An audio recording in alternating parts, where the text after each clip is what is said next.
what we want to do is we want to calculate these limits, but we really only know methods for calculating limits with functions, right? Like L'Hopital's rule. If we want to use L'Hopital's rule, we have to take derivatives, which means I need a function.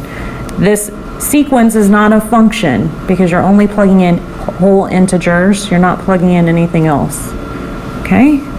So, but that's okay because we have this result that'll help us out.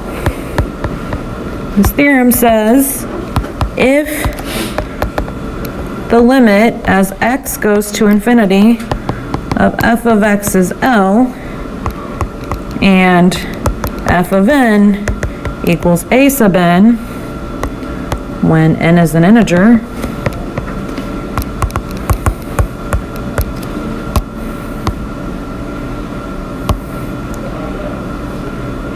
then the limit of our sequence is also L.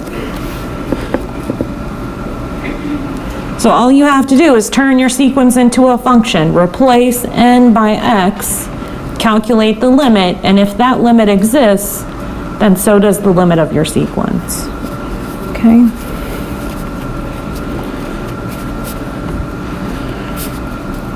We're talking about limits, which we saw when we were doing improper integrals.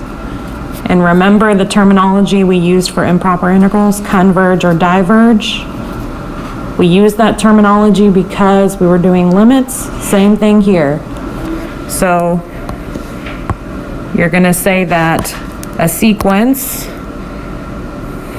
if this limit exists,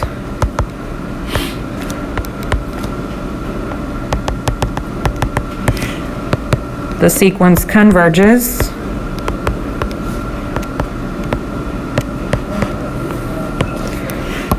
if it doesn't exist, the sequence diverges.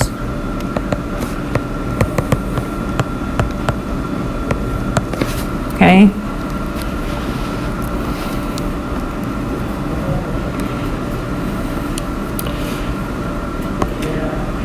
All right, so let's say I'm interested in the sequence. Okay, example. Does the sequence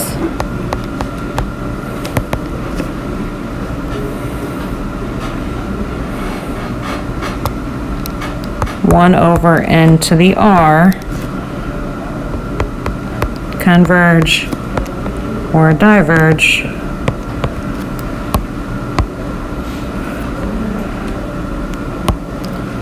for r greater than 0.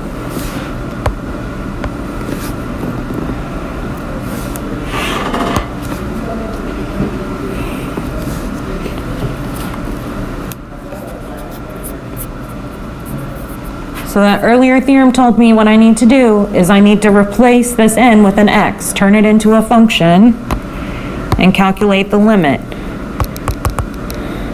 The limit as x goes to infinity of 1 over x to the r.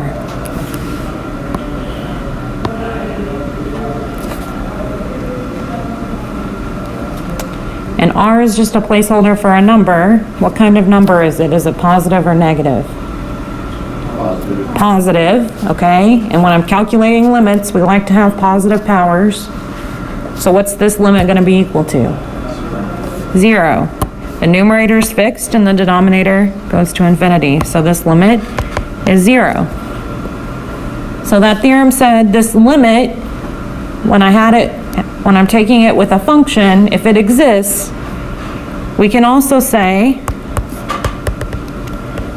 that the limit of this sequence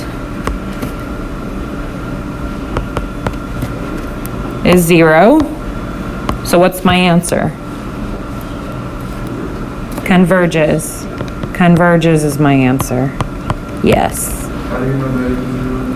Because x, r is in the denominator? Yes, because the x to the r is in the denominator, and it's in the denominator because r is positive, so you have a positive power. So r just is a fixed number, so think of it as being 1 or 2. It It doesn't really matter. So if I had, let's say, 1 over x squared, what's that limit gonna be? 0. And you can pick any positive number you want for r, and that limit is gonna be 0, because it's in the denominator, and the numerator is fixed, it's 1, and the denominator is getting larger and larger. So the number's getting smaller. Yep, so the number's getting smaller and smaller. That's why I'm getting 0 for that limit. Yep. Why would you get that?